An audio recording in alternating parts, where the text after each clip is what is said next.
లోకంలో పెద్దలు ఏం చెప్తారంటే స్వామి పుష్కరిణీ స్నానం సద్గురోహ పాద సేవనం ఏకాదశి వ్రతం చాపి త్రయం అత్యంత దుర్లభం.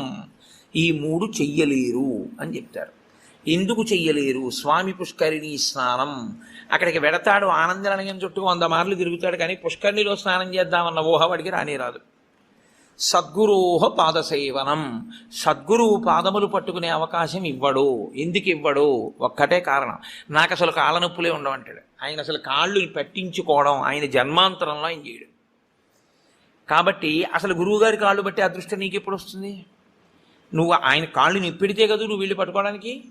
కాబట్టి ఆయన కాళ్ళు పట్టుకునే అదృష్టం ఉండదు. సద్గురోహ పాదసేవనం ఏకాదశి వ్రతం చాపి, ఏకాదశి వ్రతము చెయ్యలేడు.